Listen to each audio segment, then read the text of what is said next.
Good evening, everyone, and welcome to my lecture recital, Enhancing Opera Scenes Through Use of Chamber Ensemble. Tonight, I will be talking about the Standard Opera Scenes program at a collegiate institution and how you can utilize a reduced orchestration or chamber ensemble to enhance the musical experience. So what does a Standard Opera Scenes program entail? Typically, you will find a varying amount of singers, duets, trios, quartets, etc., with piano accompaniment and a fully staged production, sometimes with props and costumes. While this does a great job of giving singers stage experience, I believe the piano reductions do not fully serve the students musically, as it divorces the accompaniment from what singers will experience with a full orchestra. In a phone interview I had with Bradley Moore, head of the music staff at Houston Grand Opera and music director of the HGO Studio Artist Program, he said that opera scenes programs with piano accompaniment often are unable to achieve a sound that is closely related to the orchestra, typically because of the limitations of piano being alone. So how can we solve this issue? By using a reduced orchestration with a chamber ensemble, we are able to create a sound landscape much closer to that of the original orchestration. By reimagining orchestra reductions as chamber ensembles, there are several benefits and challenges that arise. First, let's take a look at the benefits. How do reduced orchestrations serve students, both singers and instrumentalists, alike? The use of reduced orchestration provides a sound landscape that more closely reflects the full orchestra. For the singers, it helps them to hear the music in a different way. Because the piano is a very percussive instrument and it has a very immediate sound, singers often have trouble reacting to the change in the immediacy of sound when working with an orchestra. For the instrumentalists, this provides more opportunities for ensemble playing, especially for the winds and brass. Oftentimes, in university settings, the string players are overtaxed in order to help provide more playing opportunities for the winds and brass. In a phone interview with Dr. Alexander Jimenez, Director of Orchestral Studies at Florida State University, he said that because the string players need to outnumber the winds and brass, sometimes 4-to-1, there just aren't enough string players at a school to accommodate all of the other instrumentalists. These reductions also allow instrumentalists to play standard operatic repertoire and excerpts. Secondly, how do reduced orchestrations serve the music? The use of instruments with piano allows the pianist to focus in on specific colors rather than trying to cover the entire orchestration. This also allows for musical ideas that are missing from the reduction to be added back into the score. Oftentimes, adding these musical features to the piano vocal score is difficult or impossible to achieve.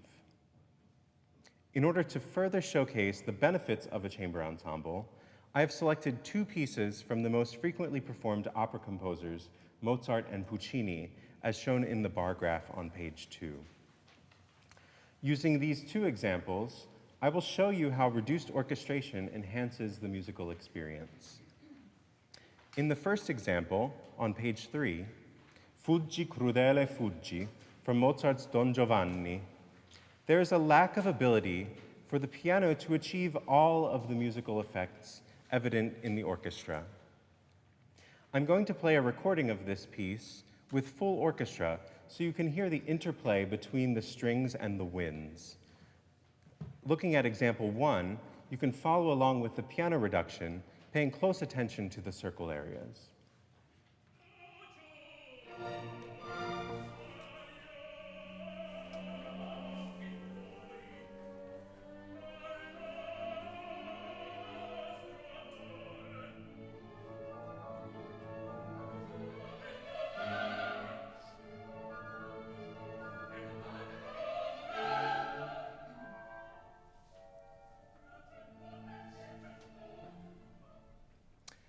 As heard in the recording, but not evident in the piano vocal score, is a dialogue between the strings and the winds. If you look at example 2, the red and blue circles show where the dialogue appears, whereas in example 1, the blue circle is empty and the dialogue does not take place. This is a prime example of how piano reductions are limited in their ability to actualize the entirety of a full orchestral score. Now, along with my colleagues, we will perform this duet with piano alone to give you a sense of what the piano reduction sounds like.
Listen to the same duet, this time with the addition of flute and clarinet as a chamber ensemble to more fully capture the original Mozart orchestration.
Thank you.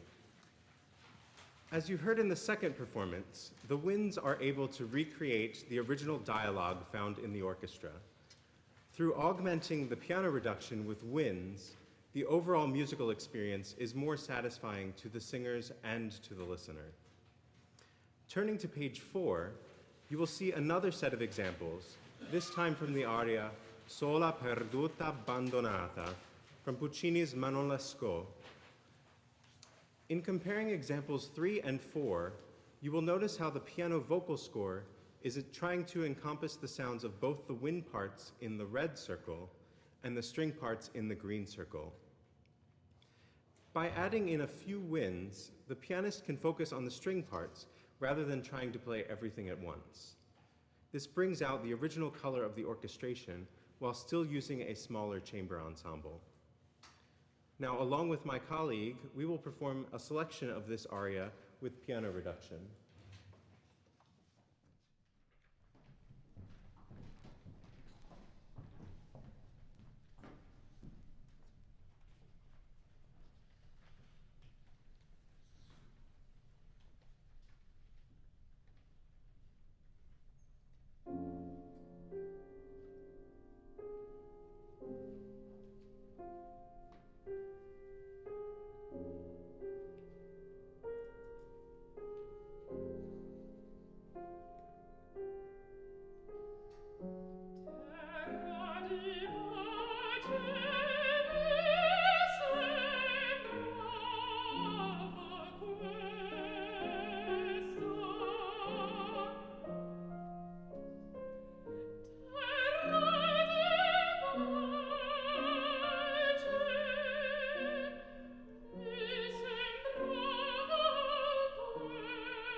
Now, hear the same aria with flute, clarinet, horn, and trumpet.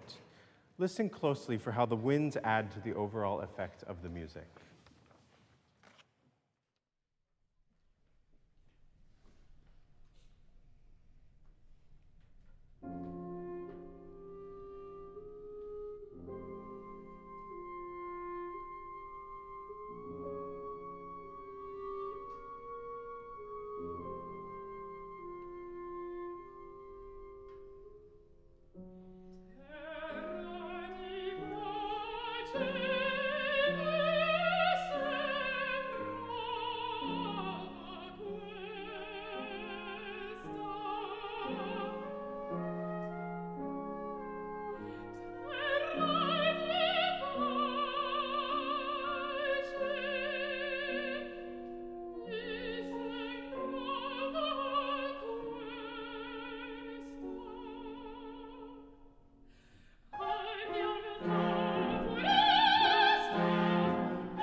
while the use of reduced orchestration has some wonderful benefits for the vocalists and instrumentalists, it also creates some challenges, which can be seen on page 5. The first and most notable challenge is found in the scores themselves. While piano reductions of operas do not provide an ideal color landscape for the singers, they are incredibly convenient. It's very easy to purchase a Schirmer score of opera's greatest hits, or even remarkably researched text editions like Bärenreiter. These types of chamber performances, however, require the creation of reductions by skilled musicians, as well as a method of notation that can be distributed. As such, there are several music notation softwares available, most notably Finale, MuseScore, and Sibelius. Of these, many find Sibelius the easiest to learn. So what if you're not computer savvy or unable to learn how to use these programs? In that case, you could annotate a full score to show which instruments you would like to have cover which parts, and then hire someone to create these notations for you. If additional funds aren't available, as they are typically hard to come by, especially in a university setting, there are probably students or TAs who might be willing to take on this project as part of their duties. The second challenge is the amount of time required to undergo such a project. Writing these reductions is not quick. It takes a lot of time, especially if you are unfamiliar with a music notation software. Let's take tonight's large project of reorchestrating scenes from Act 3 of Britten's A Midsummer Night's Dream as a model for what is possible in reducing an orchestration.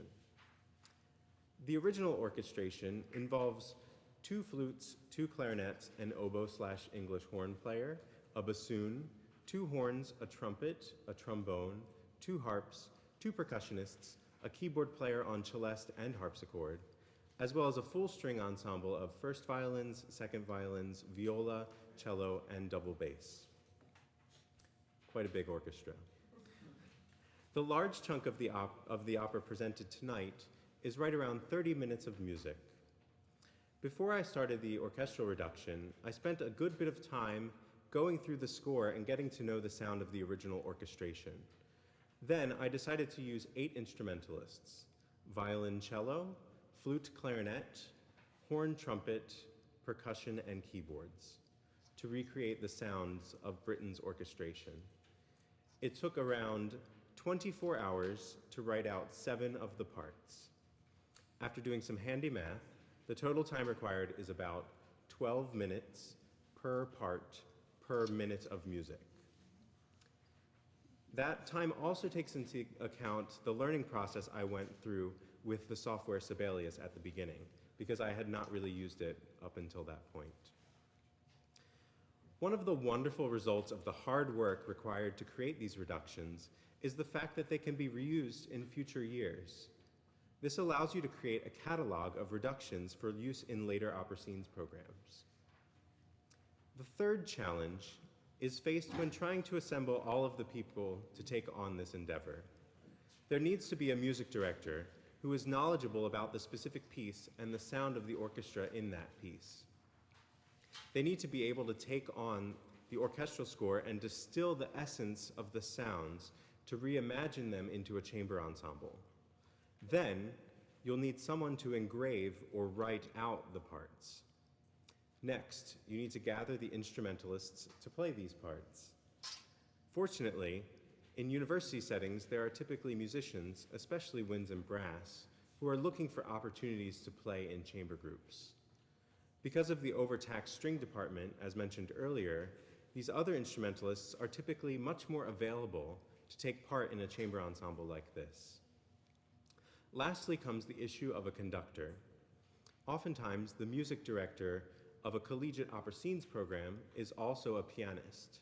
But that does not mean that this use of chamber ensemble is reserved just for pianists. This project is possible for any smart musician. Excuse me. There we go, technology. This project is possible for any smart musician with the desire to create new musical experiences for their students. The piece can be conducted either from the podium or from the piano, as both can be very effective. Tonight I'll be conducting from behind the piano while also playing. In order to illustrate all of the points mentioned in this lecture, my colleagues and I will be performing scenes from Act 3 of Britten's A Midsummer Night's Dream. Please turn to page 6 of your handout to follow along with the characters while I describe what has happened in the opera up to this point.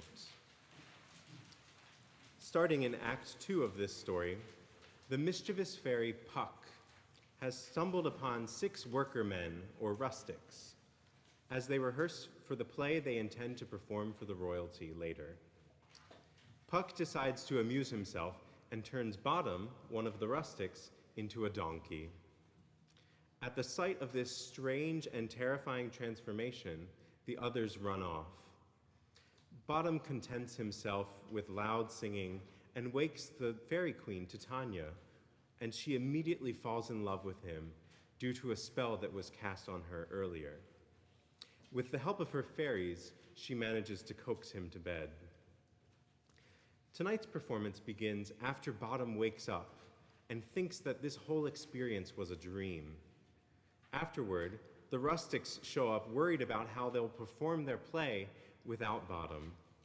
He then reappears and they get ready for the performance. After they exit, the royalty appear. Theseus, Duke of Athens, forgives the lovers for having broken the law and permits them to marry the ones that they love. They then sit to enjoy the ever so wonderfully performed play of Pyramus and Thisbe, as performed by the rustics. Britten's original orchestration uses specific groups of instruments to represent different characters on stage. The trumpet and timpani serve as a fanfare for the royalty, as well as the harpsichord being reserved solely for their music. Later, during the performance of the play, the flute represents the character Thisbe. In my reorchestration, I tried to capture the essence of what Britten was after with the music, and where possible, to retain the original orchestration. For those of you less familiar with the rehearsal process of an opera, I just wanted to give you a glimpse into my world. After finding all of the singers, which took quite a while in itself, I then had to find the orchestra. After assembling all of the forces, we began rehearsals first with singers individually, and then later as groups. I spent about 20 hours meeting individually with the singers, and then another 5 hours meeting with them as groups. All of these rehearsal hours were spent on the music alone. Then, we began the staging process, which took another 9.5 hours. In a typical opera scenes class, the singers are taking the class, and therefore don't need to be found. The musical and staging rehearsals are spread out over an entire semester. So for this project, all of the musical and staging rehearsals took place starting after spring break on March 19th. I say all of this to show that while the process was condensed into less than a month, it typically is a much longer process with many less variables. Now, after we reset the stage, I hope you will enjoy tonight's performance of scenes from Britten's A Midsummer Night's Dream. Thank you.